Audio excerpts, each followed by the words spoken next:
say my name, say my name. It's in my head all morning, man. I cannot get rid of it. So let's do it. My name's Chris. I'm an alcoholic. Say my name. Say my name. We love you, Chris. Lots and lots and lots.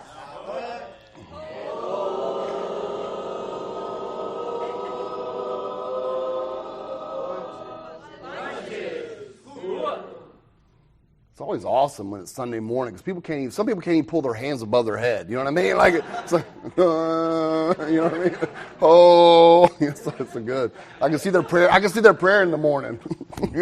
That's a good conference when that takes place. Wouldn't that be crazy if that's how they introduced you in jail?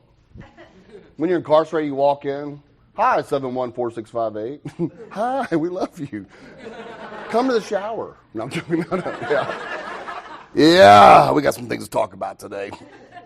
Man, I'm extremely grateful to be here. Thank you for the committee for asking me to come up and share. And it's always, people say this, but I don't think sometimes we don't even know what it means. Be an honor and a privilege to do anything for Alcoholics Anonymous. It's an honor and a privilege to do whatever. But it's not what I didn't plan on speaking around the world. That was not my plan when I walked in these doors. You know what I mean? That was the furthest thing from my mind. That was the most fearing thing in my mind was ever telling you guys anything about me. And God had a little bit different plan and said, you're going to start doing it. And for 15 days sober till today, I continued to go out and talk. And it just blows my mind. And I still do not get it. I really don't. It's so funny because we put ourselves in a place of being judged and being made wrong or made right or look good or ego gets bigger than other. It's just there's a mess of things that go on when you get to come up here, and you get to pour your soul out and talk about things you normally don't want to talk about. And in order to hopefully grasp a newcomer, the identification process that we have that's so important to the new guy, that hopefully I say something that new person will hear and go, I got it. Yeah, I get to stay here too, right? And that's the best we can do for the day, right? So let's get started and talk about this thing, recovery, because I know some of you guys are already wanting to smoke, There they go. There's two of them right there. See you later. You know what I mean, right? So they're heading out already. They're like, we've had enough of this guy. Man, I didn't start drinking to the ripe old age of 11. I waited as long as impossible as I could. Here's the funny part about it. My story is different than Alexa's story. Alexa's story is different than Billy's story. But the one thing and the only thing we have in common is the two things around the twofold illness of alcoholism, right? The obsession of the mind, the physical allergy of the body. And we're going to talk about that a little bit more. But, when I picked up a drink at 11, I had taken many, many drinks before then. And it wasn't until 11 that I called the drink, the one that got me, when I found my solution, right? Growing up the way that I grew up, man, I had a different, and I don't know if this had anything to do with me being an alcoholic or not. I don't get into all that, but I know for me, I struggled, and I struggled very badly growing up. When you think about what was going on in my life and my family at the time, you think about how I grew up and what was going on inside my magnifying mind. My mind told me things like I was damaged and broken, like beyond repair, damaged and broken. Like damaged goods, like when you walk in a supermarket, you walk down the vegetable can aisle, and there's that dented can of peas that nobody wants anymore, and they push it to the side. And their thought process is there's something damaged with the contents of that can, that something inside of that can is damaged so bad that we're going to return it or ship it away. See, and that's the way I grew up. I look here, there's nobody up here. They abandoned me already. They left me. So that's the way I grew up, though, believing that I was damaged goods, that I was unsalvageable. Right? You walk in the fruit and vegetable aisle, the little section over there, and you see the bananas, right? And you see all the bananas that are all piled up right there, and everybody always grabs the bunch of bananas. They never grab the single. And I felt like the single. I felt like the one that didn't belong. I felt like the one that didn't fit and who tried desperately to fit. And I sought out solutions all my life, right? And so living with that type of belief system, man, I was looking for a solution from day one. See, if I could have picked up if I could have woke up at 6 months old in my crib and pulled up my diaper and picked up my pacifier and took off, I would have ran long ago. You know what I mean? Like I wanted to leave. My first solution that I found was to escape and to run. And I remember growing up as a kid, I couldn't wait to get out. I couldn't wait to go. And I have dealt with that my whole entire life of just go, go, go. And I will escape physically or mentally in a drop of a hat, you know. And that was my whole thing. That was my first solution. When things get rough, escape. Even if it's to the bathroom, lock the door, I'm safe for a few minutes. Because see, where I grew up, you had to be safe, you know. Where I grew up, it was not okay to put yourself out there. And because things happen, right? So I learned to escape very early on, right? My mother would talk about me running away. When I was a kid, I'd run away by packing. I'd get a bag, right? Back then you had hard suitcases. You know what I mean? You'd open up your hard suitcase, open it up, and you put your favorite toy in, shut it, and you'd leave with your favorite toy. And I'd walk down the stairs. I used to tell people we'd walk down the stairs of the house and sit down the stairs. It was a trailer. We were poor. You know what I mean? There's some delusion around that. You know, so I'd walk down the stairs of my little trailer. The ones, you know, the stairs you can take with you when you move, that type of stair. Yeah. So I'd sit down on the bottom of that stair, right? And I remember sitting there until the sun would go down, and my mother would open the door and say, "Hey, come on back in for dinner," and I'd walk back in. And that was my concept at that early age of running away. And now once I got older, I would leave cities and states and stay gone for a long period of time and come home as a teenager. So, you know, and then the second way of running away, man, that worked for me for a long period of time. And if that didn't run, then I found the other solution was to fight. I know some of you guys probably learned how to fight early on, a lot earlier than I did, but I learned how to fight in 4th grade, you know, and I remember always being the new kid on the block, and I remember traveling a lot. My stepdad, he came in the picture when I was about 5 years old, and so we would travel about every 2 years. I'd have to jump from a different school, right? I'd have to learn and work and meet new people. And I remember walking into new school when I was 4th grade. I remember fighting the same 4 guys, and they'd always stand at the fence waiting for me, and I'd get dropped off, and I'd walk in, and I'd know what would happen, right? See, I got a lot of people in my life, right? And I walk in this. I got a lot of fears, and I'm walking in this schoolyard, right? And all I have is my backpack and my Star Wars lunchbox. See, my mom made my lunch in a Star Wars lunchbox, made of real steel back then. I mean, it was like heavy. You'd walk in like this, you know. And it had a Chewbacca thermos with some Kool-Aid in there, and had a peanut butter sandwich. And I remember walking in one day. And I remember every day I'd go in the schoolyard and I'd fight these 4 guys. And I remember getting whooped every day and coming home and crying. And I remember my mother just kind of pushing me off to the side. I remember not having anyone to really go to and figure out a solution for this deal. See, my only solution was to run, but I couldn't run. So I had to go in there every day and face this deal. Now, that didn't make me an alcoholic that I am today. It taught me a few things. And I talk about this experience because I want you guys to really identify with the fact that I was looking for a solution desperately, right? To solve what was going on in my head. So I walk in the schoolyard, and one day I remember waking up, and my mother had made my lunch, and I remember I was terrified to walk in the school, right? And I love how the big book describes fear. And I love when people say, oh, it's healthy to be fearful. No, it's not. Fear is not a healthy fear. Look what the big book, the way the book describes it is beautiful. They talk about it being evil, corroded, right? They talk about it being, it should be classified with stealing. See, there's a difference between fear and there's a difference between instinct. Human instinct says, hey, train's coming, jump off the tracks, right? Fear says, train's coming, I don't know what to do. I'm either going to stay there immobilized or I'm going to run towards it, right? And I remember walking there with fear every day, terrified and not knowing what to do. And I remember that one day where I just had enough, right? I took that big Star Wars lunchbox made of steel, and I remember I placed it upside one kid's head, and I was swinging that lunchbox around like this, and I had a peanut butter sandwich going one way and a Chewbacca thermos going the other way, and I was going at it like a wild man, right? And I was fighting everybody in sight, teachers included. And I remember hitting everybody in the head and the face and all that stuff, and when it all calmed down, I had 2 kids laying on the ground. I had a teacher screaming at me to stop. I had another guy holding me back. And I remember all of a sudden when I came to, right, I had a sense of power that I'd never understood or never known before. Solution number 2. So now I had something else in my toolbox, another solution that worked for a long, long period of time. And it worked really well in what I was doing, right? Now, alcoholism is like rampant in my family. Now, I don't know if that's where my alcoholism came from or the genes, the genetic line or whatever. All I know is that for me, I don't know if I was an alcoholic in 4th grade because I was missing the one thing that makes me the alcoholic, the alcohol, right? My grandfather was a great alcoholic. My grandfather he would drink Schlitz beer, in the real steel cans, same steel made as the Star Wars lunchbox, right? And he'd drink Schlitz beer, right? And why do all old alcoholics have lazy boys? Lazy boy recliners, you know what I mean? Like my grandfather had a lazy boy recliner. I guess it's because he could just pass out real quick, you know what I mean, be gone. But my grandfather had a lazy boy recliner. I mean, he'd drink those Schlitz beers and he'd stack them up on this windowsill. And he'd put like 4 or 5 on the windowsill. And he'd smoke Winston cigarettes, right? And he'd sit there and smoke those cigarettes and drink that drink. And I remember watching him closely. Now, I don't know if normal kids do this, but I watched him, you know? And I remember watching his attitude shift and things change about his demeanor. And I remember looking over there at him, and he was taking drinks of that Schlitz beer. And it looked so good, and the dew was running off the side of the can.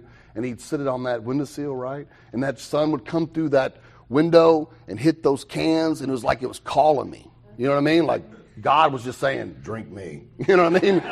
You can do it. You know, like for some reason. And I remember one day, the day came where he got up out of the chair and he walked up to he was going to the bathroom, and he walked down the hall, and I remember listening to his footsteps, and I remember walking over there, and I remember looking at the cans to find out what the good can was. Because he flicked those cigarette bushes, cigarettes and those ashes in those cans, right? So I remember looking at the can, had the dew coming off of it. It was cold. That's a good sign, right? I looked on there, no ashes on the top. Didn't see any cigarette butts floating in the beer. Good sign. Grabbed one, took a big swig, not the right can. Not the right can, right? So I got a whole mouthful of ashes, and I have a cigarette butt stuck to my lip. You know how they stick to your lip? One will stick right here. It's halfway in the can, halfway on my lip. And I'm sitting there with the big cheeks that are puffed out, full of beer and cigarette ashes. Now, here's the deal. When you're 4 years old and this takes place, this is a much bigger decision than the third step decision at the time. You know? Like, this is huge. Because I'm either going to do one or two things. I'm either going to spit it out or swallow it. You know what I mean? Like, right? And I don't know which at this point. And I'm sitting there, and I'm holding it right here, and I remember, look, if I spit it out, then I'm going to get in trouble. He's going to catch me. If I swallow it, I have no idea what's going to take place, right? So I'm going to take that chance. So I go ahead and put the can back. I remember still holding it all in my cheeks, and I remember turning that can ever so slightly exactly the way he had it. I remember cleaning off the top of it.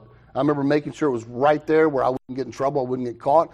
And I remember working that cigarette butt off my lip and putting it back in. And I remember standing there with the big cheeks, just standing there waiting to hear that door open, because I held it as long as possible before he opened that door. And as soon as the bathroom door opened, I just took it all down one time. You know?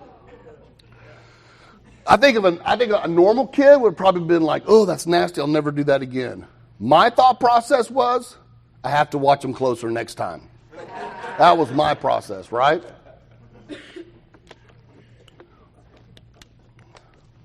Which I don't think is very normal.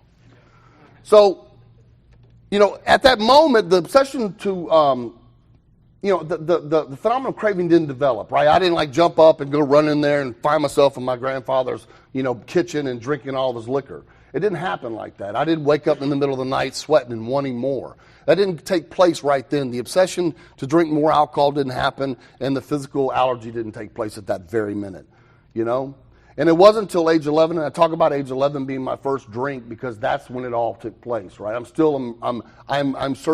searching everywhere I can for a solution to what's going on inside my mind, right? And all of a sudden I get invited to a high school party. See, the deal is, man, I've never wanted to be better than. I've never wanted to be less than. I wanted to be equal to, right? And I never felt equal to. I always felt less. And I remember getting invited to a high school party. Now, this is a high school party. Man, I'm 11 years old, right? So here it is. I'm walking in this party already damaged and broken feeling, right? And then I'm riding a bicycle in this party while everybody's driving cars. I'm already different. And I remember walking in this place, man. I remember getting my first beer, and I began to drink, and I started drinking like everybody else was drinking. I don't know if I was at my third or fourth beer, my fifth beer when the miracle happened. But all of a sudden, something magical happened to me that had never taken place before. It worked better than the running. It worked better than the fighting. That all of a sudden, man, something happened inside my body where I was no longer damaged and I was no longer broken at all. It didn't even come into my mind that I wasn't or I was. I just knew I felt different. Here I am hanging out with a whole bunch of high school kids. I'm the youngest one at the party, and I feel like I belonged. When I first read Bill's story and I read that part where he talks about being part of life at last, I identified with that moment right there. Because I was a part of life at last. My 11 years on this earth felt like 30. And that night, things went great. Here's the deal. That night, nobody got incarcerated. That night, no bullets were flown. Nobody got shot. No fights broke out. It was an amazing experience. I got in trouble. My mother caught me, and that's it. Some great, amazing things took place. I was with an older woman that night. She was 13. Yeah. She puked all over herself. I puked all over myself, and we kissed anyway. We embraced like it was the best thing ever, right? Didn't bother me. I was a puker. I like to puke. I wasn't the kind that would puke quietly. I would find somebody in the crowd, and I would watch and find out who that person would be so I could puke and watch them. And I remember I'd have eye contact with somebody in the party, holding it all back just for the right moment. We connected eyes. And when we connected eyes, I'd just start puking. And I would hold it. And I would keep that till it got uncomfortable. Just to see the reaction. I loved it. Right? That's how I was. So kissing that lady didn't bother me at all, man. You know? Now I go home and I wake up the next morning. My mother knows I'm drunk. She hits me a few times. That's okay. Here's what happened the next morning. This is what makes me different than the average temper drinker, guys. Because the night of that I'm drinking, something took place, an abnormal reaction to alcohol. I had an abnormal reaction to alcohol. 11-year-old cannot drink a 6-pack of beer and 4 or 5 shots or whatever else I was drinking, enough to kill a normal 11-year-old. And then get home and wake up in the morning and feel just fine. Right? An abnormal reaction to alcohol. That night it happened. See, I woke up the next morning, and I remember waking up going, oh my God, that was amazing. And I thought, back then, what I thought was I'd made a commitment beyond convenience to drink like that every day. See, I made a commitment to drink like that every day beyond convenience. Because it's not convenient for an 11-year-old to drink. Now, what I know today versus then was it wasn't a commitment, it wasn't a decision. That the phenomenon of craving developed the night of, and I began to drink like that. And that's how I drank from that point till I got sober. And what was going on that morning when I woke up was that committee meeting in my head, that obsession that we have that tells me I got to have another one, right? And then I got to do it today because that was an amazing experience. That's what was going on, you know? And from that moment till I was 17 years old when I walked in this program, I drank like that as often, as hard, and as fast as I could, you know? Now, I'm under no delusion. I had some great, amazing times. I had some amazing experiences. I had some good stuff go down in my life. It was a good time, some of it. But I should tell people I partied. I would always go, oh, yeah, I partied when I was drinking. I partied. I didn't party. Ending of my drinking looked like this. Partying is not smoking crack and drinking out of a closet. That ain't partying. The party's over. You know what I mean? And that's where my life ended up. There ain't no party going on. Party left. You know, and here's the deal. Between 11 and 17, a lot of things went on, right? A lot of drugs, a lot of stuff like that. I'm one of those guys that I grew up in the singles of purpose stuff. My sponsor was really clear that in Alcoholics Anonymous, I talk about alcohol, that's it. For the identification process of the newcomer, not about me, right? So I had a lot of drugs that go down, had a lot of outside issue stuff go on between 11 and 17 that I don't talk about from the podium because I honor that, right? And so the thing is, though, for me, you know, the fact is this, that when I was drinking, I drank like that every single day as far and as fast as I could get it. If I couldn't get that, I found something different. You know, the funny part about it is when I got sober, man, I used to tell people my bottom was I was facing prison. I was given a 10-year deal when I was 17 years old, and that was my bottom. I talk about that. It was my bottom. My bottom wasn't that. So the deal is that no matter how many times I went to jail between 11 and 17, no matter how many times the state school incarceration and certified as an adult and facing prison and going and all that stuff and being in the adult facility at 17, all that stuff, none of that matters. None of that makes me an alcoholic. See, I think a lot of times when I'm working with a new guy, if I begin to talk about all the times I was incarcerated and losing my family and losing this and all these things, the consequences, right? All those things, if I begin to talk about it with you guys, what happens if you didn't experience that? Yeah, you don't agree with me, you don't belong here. The identification process is important, right? So the only thing I'm going to talk about with the new guy are the two things that are found on page 44, right? That if and when I honestly want to can't quit or moderate, right? Or when I start drinking, I can't stop. That lack of control. That's the only two things I'm going to talk about are those two things. Because if you be the real alcoholic like I be the real alcoholic, then you can identify with the way that I drank. It doesn't matter the physical stuff that goes on in my life.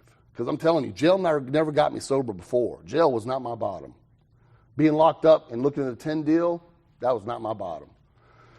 You know, because at 17 years old, by the time 11 years old and 17 rolled around, there was a lot of stuff that went on and a lot of bad things. A lot of stuff goes down. You change. I began to be a maggot in society. I was the guy that hated you, and I became really homicidal. And it wasn't because I was some bad dude walking the streets. I didn't run around with those guys in my family because they were bad guys and we were a bad crew. Well, it had nothing to do with that. It's because I was terrified of you. I was extremely scared. And the only thing I knew to do when I was scared is to run or fight. And that's it. You know? And fighting had gotten so out of hand, it was no big deal for my mother to get phone calls throughout the night saying, hey, when we stitch him up, he's in the hospital again. You know? Hey, your son's locked up again. Can you come get him? And that's the everyday deal. My mother planned my funeral when I was 16 years old. No mom should ever have to do that. Right? My mother's life consisted of going home, feeding my younger sister, and then feeding the dog and going to bed before the sun went down.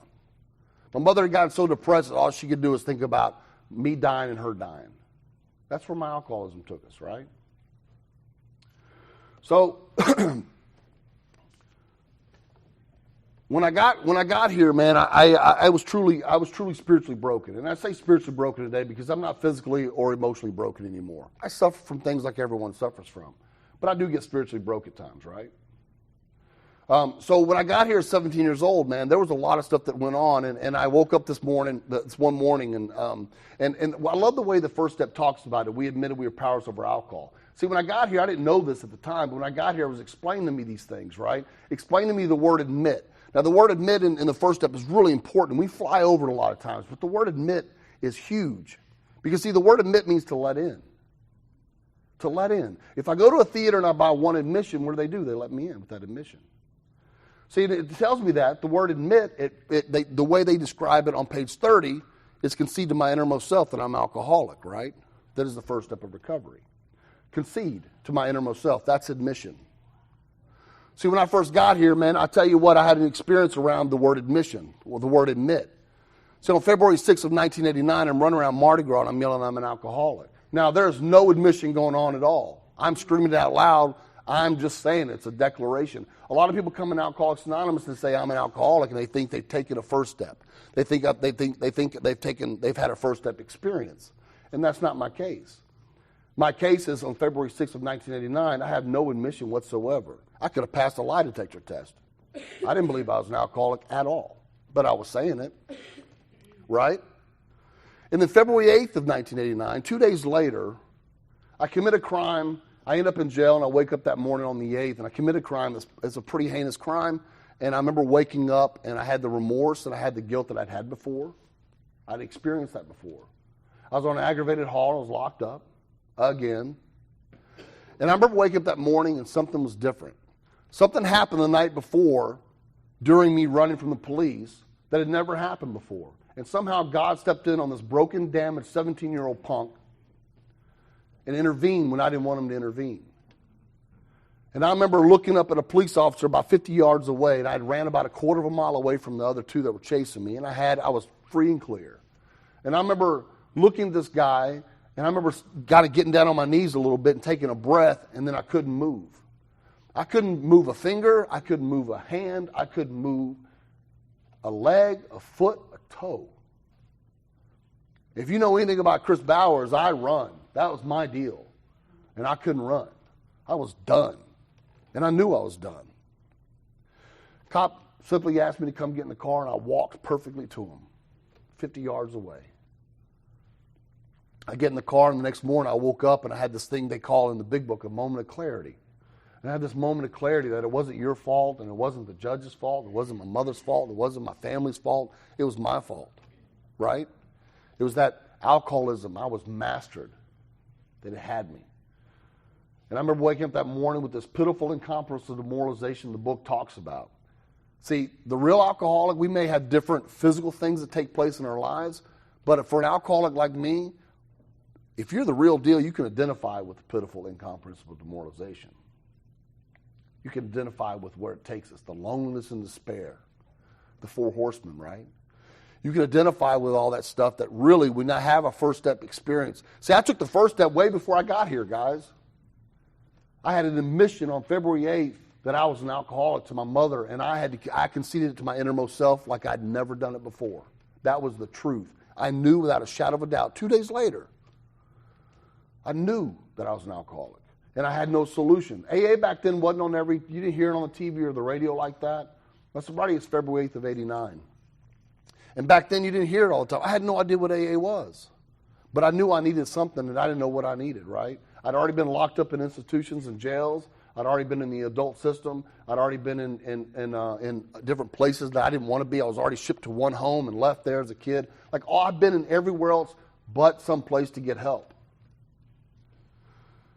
And I remember them coming to get me. My mother came to visit me, and it was February 8th, and I walked in. My mom, I had to have me shackled like a dog, and I had this jumpsuit on. I remember walking the red line that I walked down many times before, right? And I remember the door buzzing open, and that buzzer was so loud that day. And when the door opened up, there's a window in the door, a little small window, smaller than those over there. And then the door opened, and I remember looking through the window, and I saw my mother. And it's like I saw her for the first time. My friend Mark used to talk about being asleep, dreaming you're awake. I woke up right then. Like something woke up inside of me that day that I'd never experienced. I'd been asleep to it for many years. And I saw my mother's tears like I'd never seen them before. And I walked in, I remember sitting down in front of my mom. And I remember I started crying. And I remember telling her I'm an alcoholic and I need help and I don't know what to do. Now, my mother, I had an old probation officer, right? Joan Donovan. Now, my mom had Joan Donovan's home phone number. Now, you know it's bad when you've been in the system a little while when your mom is friends with an OPO. You know what I mean? You've been around for a while. So my mom called an OPO of mine, Joan, and Joan had a conversation. I knew all this after I went to treatment and went back to jail. So my mom calls Joan. Joan calls the judge, and judge has a deal with the district attorney. Now, this is after the offer was a 10-year deal. And so they said, you know what, we'll give them an opportunity. And they sent me to this place where I couldn't leave the facility. I had to stay here in this place for a treatment. Now, I mean, only an alcoholic would ever, consider not going. I mean, I was like, treatment, prison, treatment, prison. You know what I mean? But I was in such desperation, right? And I was in such desperation I'd have done anything they told me to do. And they sent me to this treatment program. Here's the deal. In treatment, see, I got an opportunity and a gift to go to a treatment program. Not everybody in my family gets this gift. See, why me? Why do I deserve to go to treatment?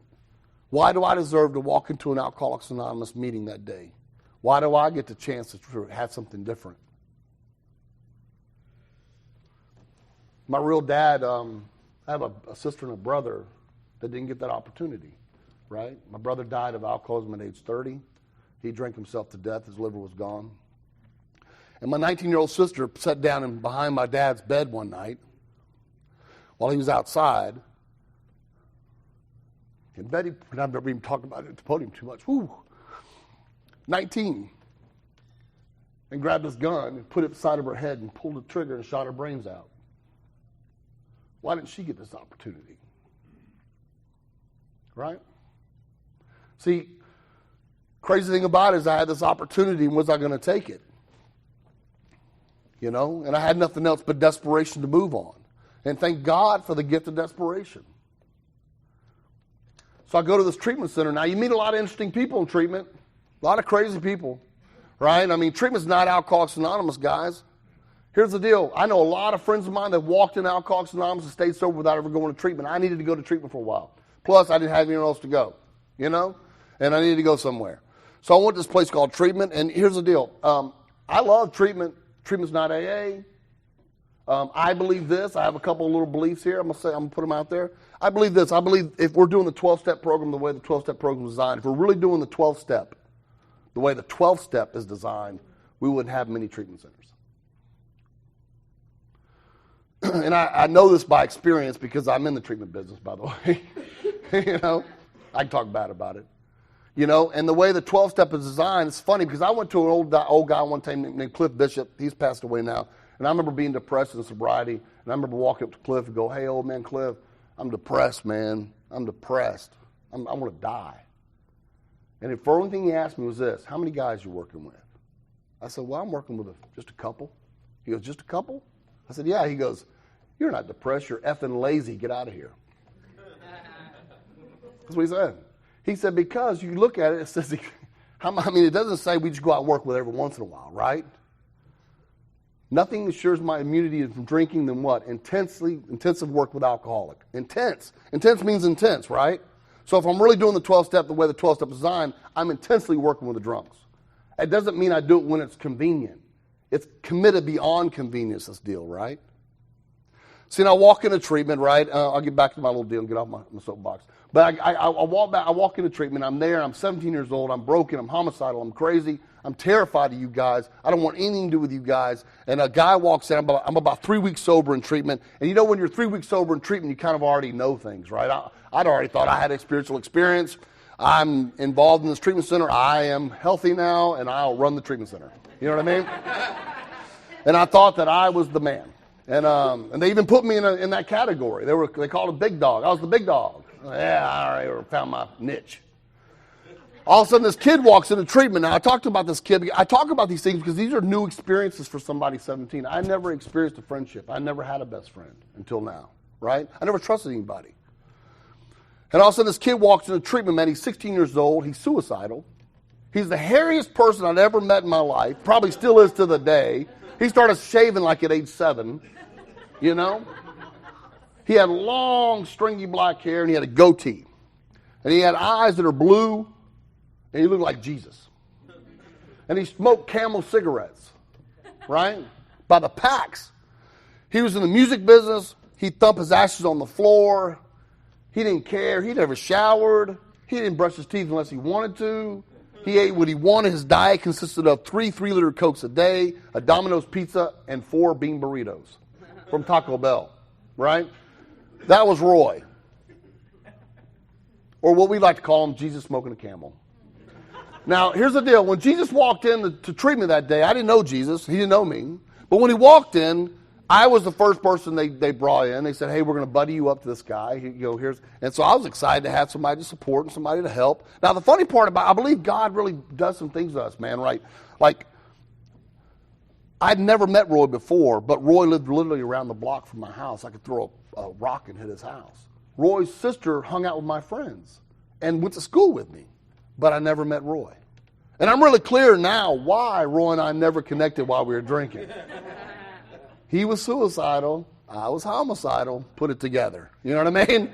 We would have killed each other. You know, and all of a sudden, so they put this guy in my room, and I started giving Roy I'm like, Roy, okay, here, man, here's some paper and pen. I'm trying to be of service. You guys taught me that. I'm like, here's this other stuff, man. Here's all these other things. And I'm like, okay, Roy, it's time to go to bed. Let's go to bed. Well, he thought I was asking him to bed, right? So Roy sleeps with one eye open all night long when he's watching this homicidal jail guy come in, you know what I mean? He's terrified of me, you know? And Roy and I became best friends. Roy was the 5th step before the 5th step. Roy was the first friend ever in my life. And I'm not exaggerating. I didn't know how to be a friend, guys. I was way beyond selfish when it comes to being a friend. I didn't know what it looked like. And so Jesus smoking a Camel and we did all kinds of crazy stuff, man. He got out of treatment before I did. I had to go back to jail for a little while. I went back to jail, and I spent a little time in jail, and I had to go in front of the judge, and I had some amazing things happen. And I even had judges and lawyers and DAs were doing some things that were not really usually done for me. And I'd already had my opportunities many times. So and here's the deal. When I'm in treatment, I can't go anywhere. I can't go to outside meetings, so I'd never been to an outside Alcoholics Anonymous meeting. And thank God for the H&I committees. Thank God. See, I was the guy that was in treatment that couldn't read. I could barely read at 17. And they would come in and they'd walk in with this blue book and they'd open it up and they'd begin to read to me. See, I was the new guy that would read the traditions or stuff and they'd go, anonymity, anonymity. You know what I mean? I couldn't say anonymity at all. You know, I was that guy. And I was terrified to read. You know, and they would read to me, and they'd break open the book, and they'd start identifying things. And so, thank God for the H&I. So if you're on H&I committees, it's amazing. You save a lot of people. If it wasn't for those guys, I would have never had hope. See, the hope came after my first step experience. So, see, the deal is when I'm looking at a true first step and I read it, we're powerless over alcohol. That's the physical allergy, right? That's when I put alcohol in my body, I'm powerless over what happens. Something else happens to me that doesn't happen to normal people. They never, average temper drinker never experiences the phenomenon of craving. They never do. It doesn't happen for them, right? Second part of the first step, right? We admit we're powerless over alcohol and our lives become unmanageable. There's a little dash right there that means there's a break in the sentence, right? So what it is that my life has become unmanageable. It doesn't mean my life, guys. What it means is that, you know what? I'm driven. I got this senseless series of sprees that happens, and I wake up ever remorseful, like the doctor's opinion says, right, with a firm resolution never to do it again.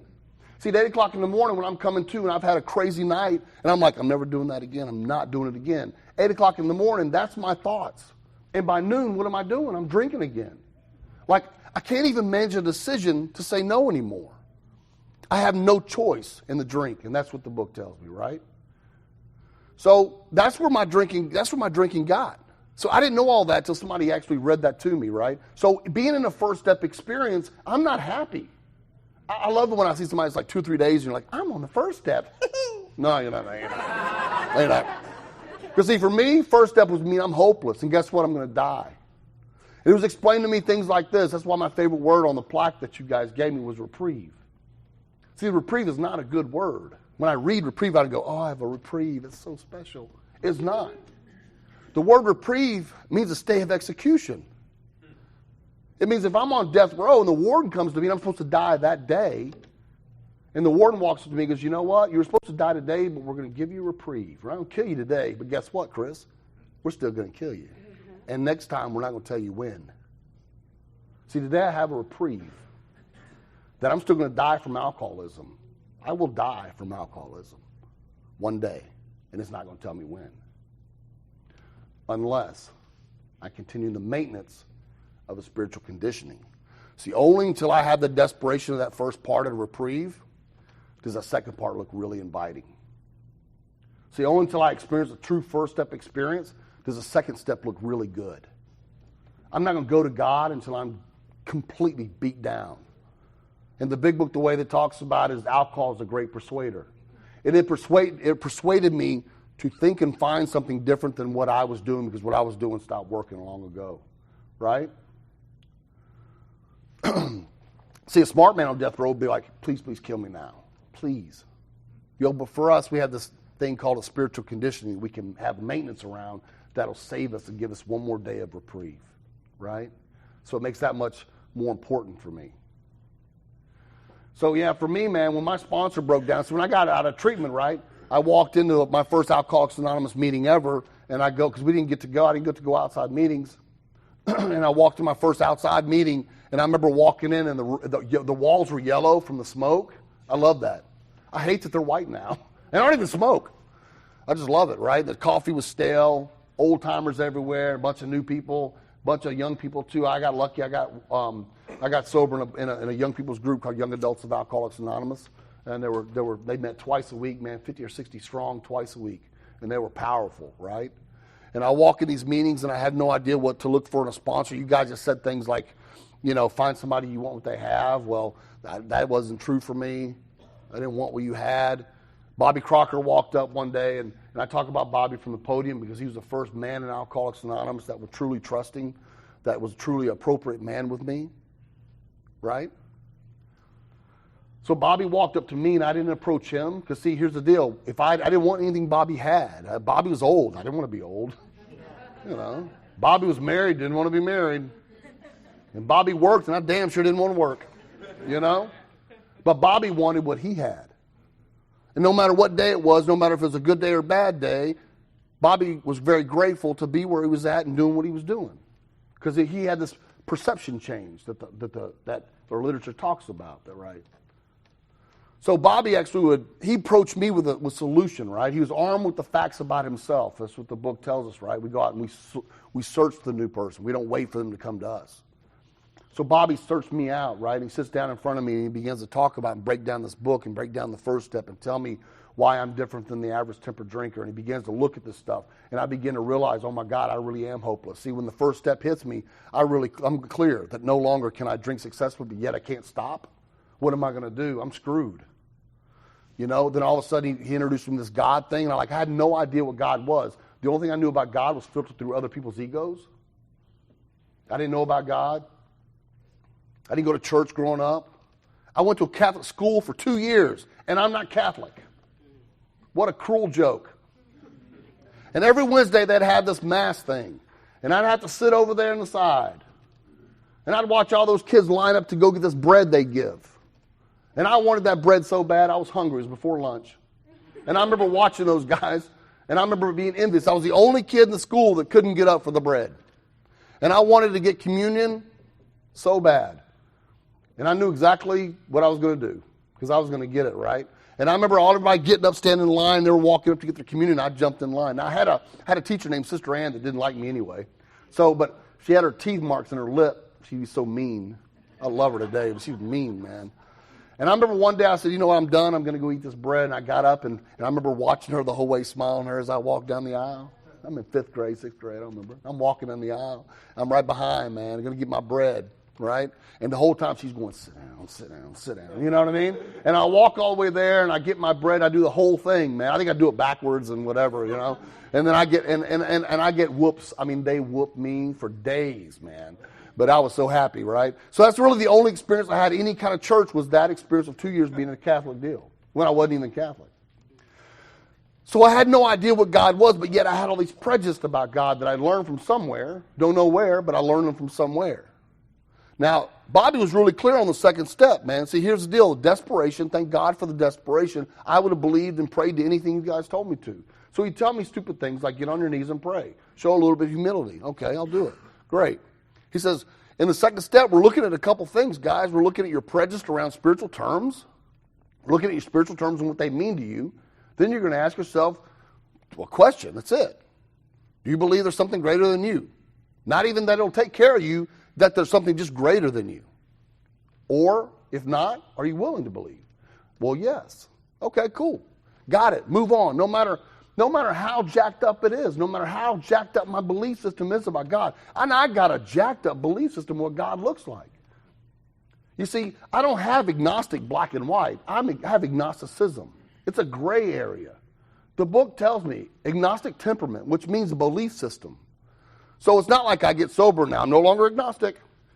Mother Teresa talked about on her deathbed, she's still agnostic. If she's agnostic, I'm a devil. You know what I mean? Like I'm bad. Like, you know what I mean? So I suffer from agnosticism. What that means is, okay, God, I'll turn my will and my life over to you and utterly do it when it comes to staying sober. But you know what? With all these other areas, these other things, I'll handle it. Thank you. Right? So second step is looking at all this stuff, and then all of a sudden I go into my third step. Now, third step, Bobby said, hey, we're going to get down on our knees. We're going to pray together. That was weird. And we're going to do this thing, and you're going to turn your will and your life over to the care of God as you understood him. And we began to look at the roles that he assigns. See, Bobby always told me if I'm in alignment with God's will, then what I'm really doing is I'm playing the roles he's assigned. If I'm an employee, I'm going to give you a good day's work, and that's what God wants me to do. I'm in his will. Right? If I'm a sponsor, that means I'm going to pick up the phone when I don't want to pick up the phone. That's what God wants me to do. I'm going to do things like that. Whatever role it is that I have in my life, I'm going to do it the way he wants me to do it. And I don't always do that right. I still go off left sometimes. Here I went right. I go off left sometimes on that, right? So when I'm looking at it, right, I start doing this third step. I start looking at all that. Then when I'm ready, we have a really clear picture of am I really clear on the A, B's, and C's? Am I really clear that there's no deal, there's no human power, no doctors that can solve my alcoholism. They've been trying for years. And that God couldn't what if he were sought? Yeah, I'm good with that. Okay, cool, let's do this third step deal. We do our third step. We get in this inventory stuff, right? And I'm scared to death to do an inventory, not because of the fourth step, because I'm already worried about the fifth step, right? And he'd say stupid things to me, man. After we did the fourth step and got it all written down, I was afraid I was going to miss something, but I put it all down. I put everything down. And I remember going to do my fifth step, and I was terrified. I said, Bobby, I'm scared to do this fifth step. He'd say, man, I don't know where he came up with this. He'd say, either take the fifth or drink a fifth, your choice. Right? And he'd tell me things like, I suggest you do this, kind of like I suggest you take down your pants before you use the bathroom. I was like, you gross old dude, man, right? But he was right. So everything Bobby said, and I talk about Bobby from the podium because I honor Bobby Crocker. Now, Bobby Crocker was the first man in my life that was appropriate with me. He was the first guy I knew that wasn't going to leave. I knew it without everything. And I love Bobby like a father. See, for us men in Alcoholics Anonymous, what happens, we don't know how to really be men in Alcoholics Anonymous. We've either veered off somewhere or we just never had that experience. And that first sponsor is amazing for us. You know? I'm sure it's like that for the women as well. I'm not a woman, I don't know, you know? But I remember Bobby, like, he was everything for me. And when I moved to Texas, I'll talk about a few things, I'll kind of back up, but when I moved to Texas, Bobby and I kind of lost touch. And I did like I always do with men, or when I move, I stopped talking to them because of fear. And I think I was like 3.5 years sober, 4 years sober when I did that. And Bobby and I didn't talk for a long period of time. And in that time, Bobby relapsed, and Bobby went back out and began to drink again.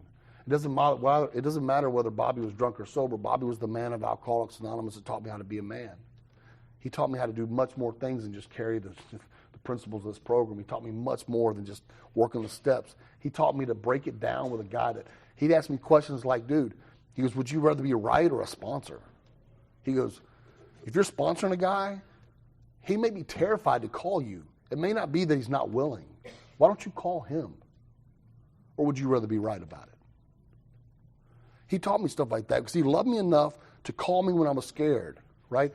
And I had sponsors that would do that all the time. I love sponsorship. It's like, you know, I love sponsoring guys. I had one guy one time, I was struggling in a 4-step. I'm scared to do the fourth column. And he goes, hey, grab your book, grab a cup of coffee, and meet me over here. We're going to do it together. Wow. That's a lot different than, hey, when you're willing, call me. You know what I mean? Okay, I'm not willing. Boom, I'm dead. You know what I mean? Happens that fast. So I'd much rather today, I'd rather be a sponsor than be right. And Bobby taught me that. So, you know, Bobby drank again, and he lost the use of his hands because of central nervous system damage. And I had a conversation. My last conversation was Bobby. We spoke for 2 hours, and we cried together. And we talked about things that men don't talk about. We talked about how we loved each other and how amazing they are, how life is great. And I thanked him for everything that he'd ever done for me. And by that time, you know, my life, and I'd had my first child, and I thanked him for being the man that he was, that taught me how to be somewhat of a father, to know how to do some of these things, right? Because I watched him with his kids. I watched him with his wife for the first 3.5 years. After that phone call, Bobby soon passed after that, and I love Bobby, and I wish Bobby was here today, you know?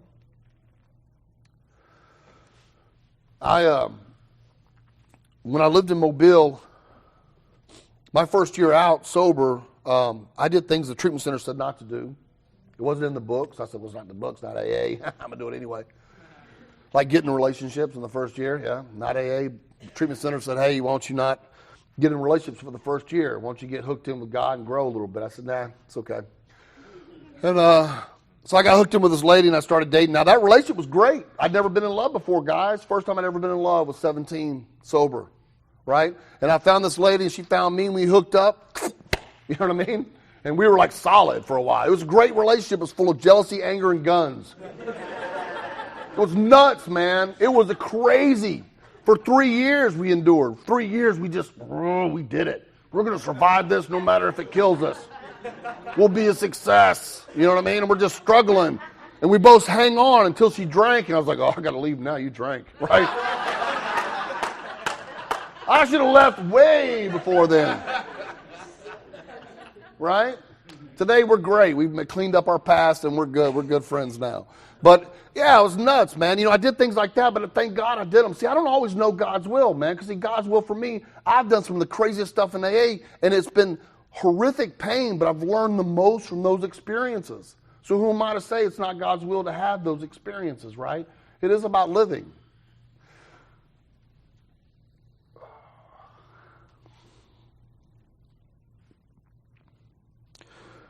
I got a chance to do some work with Richard this weekend, and read some inventory, Richard.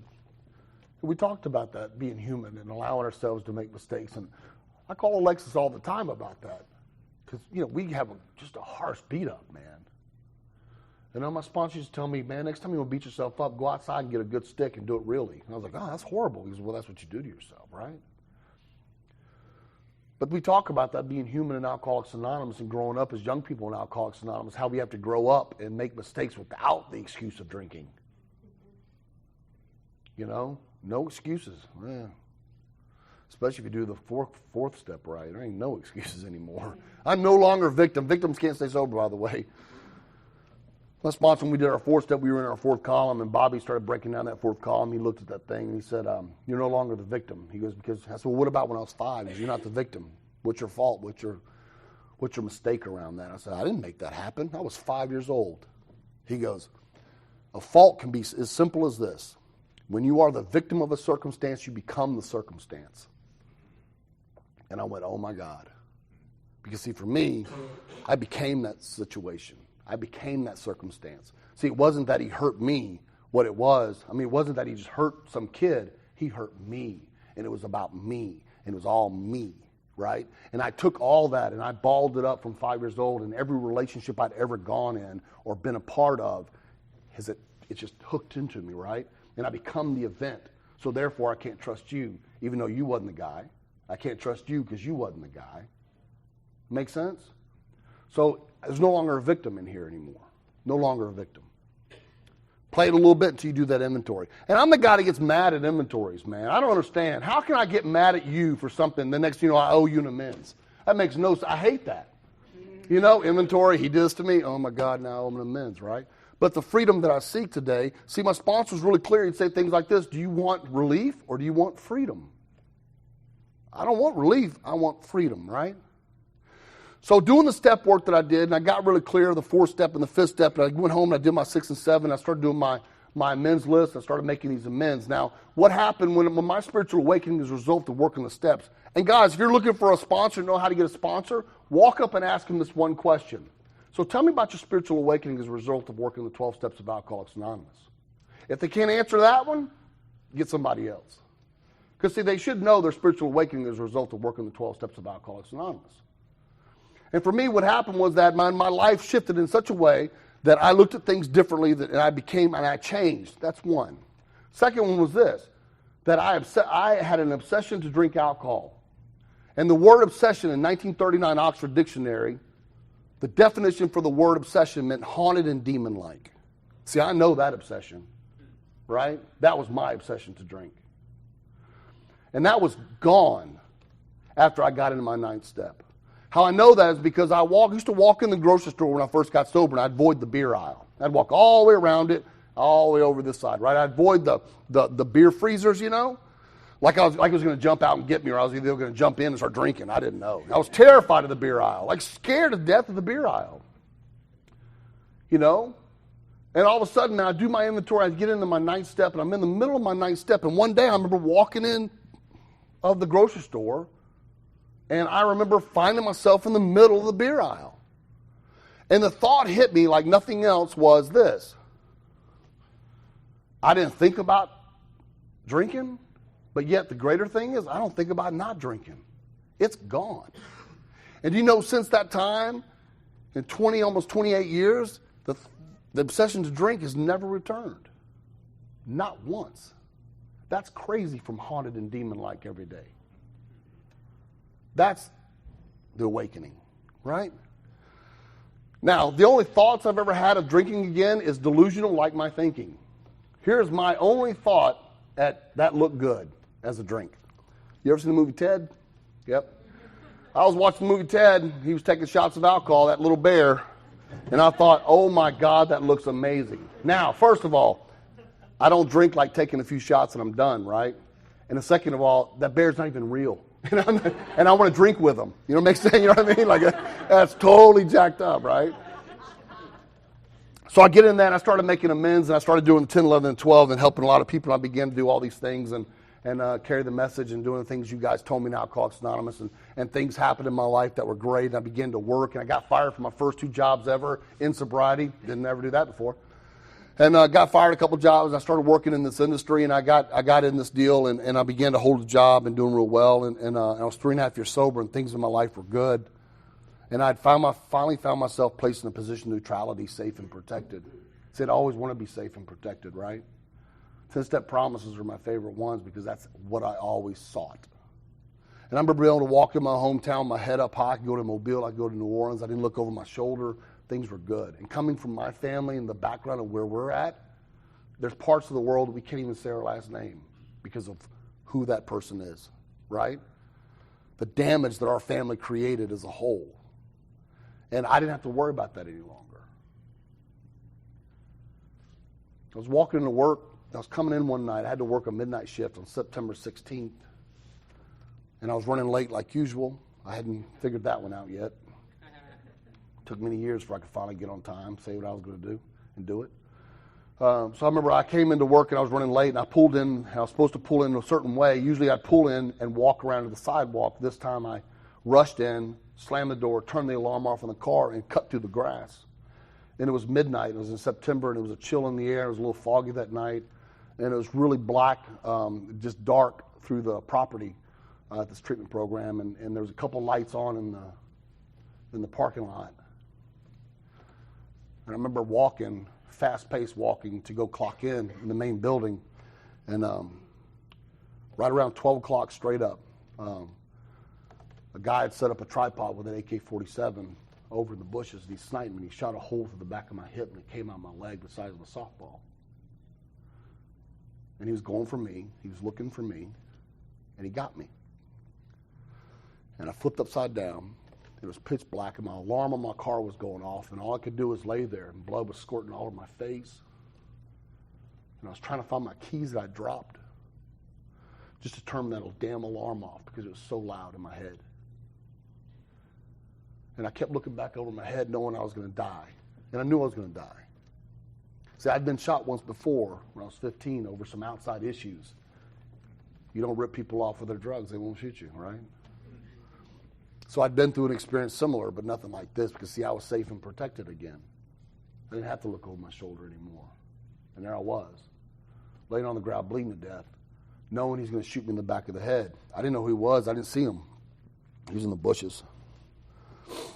And I laid there, and I looked back over my head thinking I was going to die that day. And it all happened in seconds, but it seemed like hours, right? I'm laying there, and I'm looking back, and it's dark, and I know that I'm going to get shot in the back of the head. I know I'm going to die. So I began to replay my life over and over again. And what happens, I began to think about brothers and sisters and my mom and my dad and all these people in my life. And I kept thinking about my other sister who's still alive. And she's 8 years younger than me. And I kept thinking about all the things that I had made amends to her because she was a lot younger than I was, right? She wouldn't understand them when I first got sober if she's 8 years younger and I'm 17, right, when I get sober. So I hadn't made an amends to her yet. And I kept thinking, does she really know how much I love her? Because I wasn't even involved in her life because I was too drunk. Does she really know how much I love her? Did I tell her? When's the last time I told her? Well, she missed me. Did I ask for forgiveness? All these things were going around my head. Does she still wait up at night? What's she going to do when she wakes up and finds out I'm dead? And I kept thinking of all these things. I kept looking back over my head thinking I was going to get killed. And the whole time I'm laying there, I'm thinking, okay, so why am I shot? I'm 3.5 years sober. I'm not supposed to be shot. And I kept talking to God. God, why am I shot now? I'm not supposed to be shot now. This is not what life's about. I'm sober today. I don't do the things I used to do. Why am I shot? And if you're a newcomer, it's not a part of the promises. Don't worry.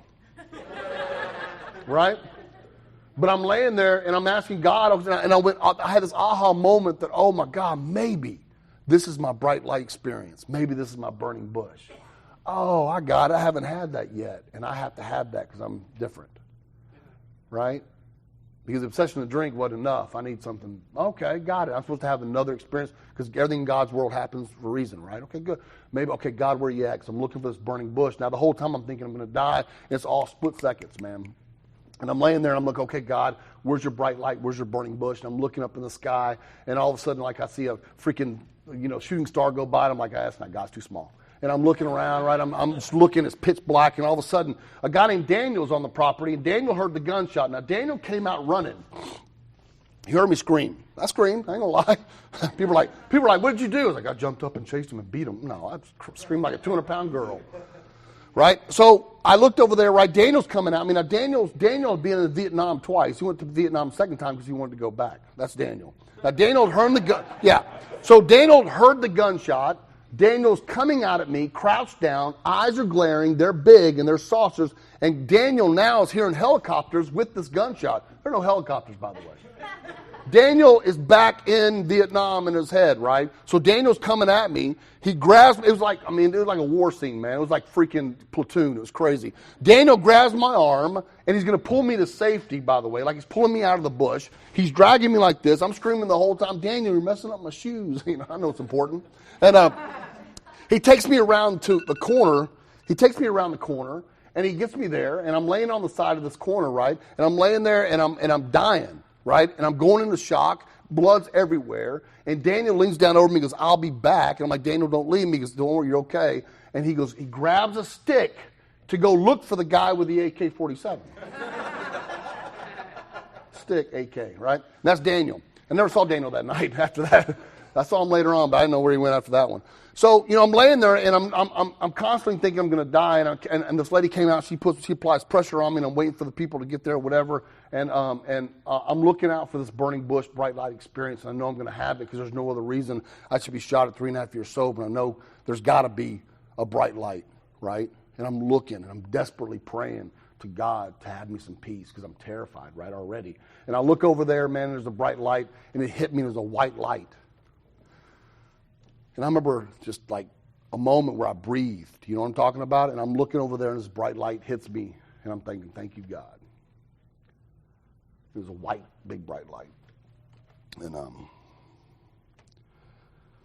it was white, then yellow, then red, then orange, then white, then yellow, then red, then orange. Hooked to a siren with a siren, hooked to an ambulance, and there was no God attached to it at all. And every time that white light would go around, I'd be like, there's God, there's God, there's God, there's God. You know what I mean? Like, there was no God, man. And I had been looking for God. He wasn't there. And all of a sudden, they pulled me in an ambulance. They took me to one hospital. They couldn't do anything there. And they took me to another hospital, a trauma unit. By that time, my mother had been called. She called my best friend. He showed up. And I get pulled out. I've been looking for this spiritual experience all night long. And I get pulled out. And also I look to my right, and there's Jesus smoking a Camel. I'm like, Jesus. And it wasn't Jesus. It was just Roy. And his mom had came. His mom had gotten dressed so fast that her pockets were inside out. And they were flapping in the wind. And I was eye level with the zipper that couldn't zip up because it was inside out. And it wasn't a good experience, guys. And there was no God. No God experience in that one. Yet. So I pull in, and I'm in this room. It's just Roy and I. For some reason, just Roy and I were there, and he was sitting down, and I remember laying there, and I was in fear, and I remember making the comment, "Roy, get me a gun because I'm going to hurt somebody." Only an alcoholic would want to get a gun to hurt somebody, but doesn't know who hurt them yet. Make sense? I was terrified. Once again, I was back in the same fear that drove me. Right? I'm laying there, and I'm I don't know what's going to happen, and I remember being in so much pain and terrified, and all of a sudden Roy comes up over me, and I begin to try to pray. The only prayer that I knew, because I remembered it, I just struggled with stuff like that, was the Serenity Prayer. And I couldn't pray it because I was in a lot of pain. And Roy got up out of his chair, and he walked over to me and did something that I don't believe people do. I just don't know if they do it very often. I've had a lot of people pray for me, but not directly to me. And Roy walked up, and he leaned down over me. He has shaggy, black, greasy hair, and his goatee, and his cigarettes. And he smelled like Camel cigarettes. He wasn't smoking in the hospital. He smelled like Camel cigarettes. He's leaning down over me. He looks at me, and he begins to pray to me, probably about that far from my face. And I remember not being freaked out, and I remember looking at him, and I looked up at his eyes, which back then, I talked about his blue eyes. Roy's never had blue eyes. He always had brown. And I always at the podium talk about his blue eyes because that night his eyes were blue. And I don't know why they were blue, not brown like normal, because his eyes are brown. But something happened between two men in Alcoholics Anonymous when one was in pain and the other one loved him so much that he would simply lean down because he was enough. And he wanted simply for someone else to have a moment of freedom and a moment of lack, a little bit of less pain, and a moment of clarity maybe, and Roy prayed for me, the serenity prayer, and I began to cry because I'd never experienced somebody loving me that much that would actually love me enough to invite God into my life just so I would have a little bit of okayness, right? I'd never been aware that that had happened many, many, many, many times in my life. And what I realized is that I found God and had a spiritual experience, a bright light experience, a burning bush, if you will, right there in another man, alcoholic, right in his eyes. And I watched the miracle take place when it wasn't even about drinking any longer. It was about just simply two men in AA, and one of them was hurting. And that's been my journey. My journey, see, the deal is I look for God in these big, bright light burning bushes, and I found God like watching the Discovery Channel one night. After that experience, I was watching the Discovery Channel, and I was watching it, and they had this thing on Adolf Hitler. And I remember watching the series on Adolf Hitler, and I thought, oh my God, he's a horrible man. That's just, he was evil. Just evil. And I remember believing it with all my might. There's never been a hesitation that it wasn't true. It's always true, no matter what. And then the thought hit me like nothing else, that I'd never met Hitler, I'd never seen Hitler, I've never experienced Hitler, but I've got all these beliefs about Hitler that I don't even, one time, I believe they're true without a shadow of a doubt. And I believe 100%. Why couldn't I have the same open-mindedness and belief around God? And it hit me all, just like that was all I heard. You know, from that moment on, from the moment of being shot till today, I've once struggled with a lot of things in my life. And I've gotten divorced, and I've got married, and I've been broke, and I've been rich. And I've traveled all over the world. And I've helped people, and they've helped me. Today, when I'm spiritually broken, I'm no longer broken a human being. I'm just broken spiritually, and I get to get back on the track, right? I get to do the work and the solution you guys gave me, and I get to talk to people like Richard. I get to talk to people like Lexus, who I love you guys more than anything in the world. And I get to see my kids. I got two girls. I got a daughter that's 9 and a daughter that's 13 years old. And I get to experience the ups and downs in life, and I get to live life at last. See, the deal is, I didn't live. I was asleep dreaming I was awake. And now I live, right? And I hear Bobby Crocker's voice all the time when I get in a struggle. He goes, dude, you don't get drunk over relationships. When they end, you don't get drunk. And when they begin, you don't get drunk. You don't get drunk because you get a job or lose a job. You don't get drunk for any of those reasons. You get drunk because you stop maintaining the spiritual connection. Today, my day, I worry about different things, and I have this different sense of perception that Bobby had when I first met him. And my perception is this: today, I want to try to be the best man God wants me to be, and that's what I worry about today. I worry about making mistakes that hurt other people. I worry about being able to afford things, to be able to buy my little girls makeup. I worry about them wanting to put it on me. I worry about my mother getting older.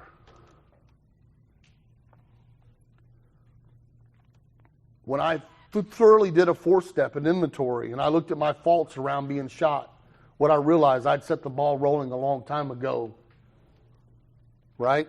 That I'd stepped on the toes of others, and they retaliated seemingly without provocation. And that man found me and shot me. Today, if he walked in this room, he could have my bed. Today, I owe him an amends. Today, if I ever find him and I've searched for him, that I get to make some things right with him. That's true forgiveness, and that's true freedom, right? Today, I worry about going home tonight, and am I going to be able to talk to my kids before they go to bed? What a different perception than worrying about whether my next drink or drug is going to come around the corner. Are the headlights? They got it? Oh, that's not them. What an amazing perception change. That I'm not worried about whether commissary is going to come in. Is this guy over here going to be part of the spread? Am I have enough food today? Is my lawyer going to show up today? Am I going to be locked up again? I don't think about any of those things any longer. My two little girls, I learned more, but I'll end with this. I went over a little bit. My two little girls are the most amazing people in my life. Maddie's 9, and Maddie's the one that would simply stick out her tongue to you and throw these signs up. That's what she does.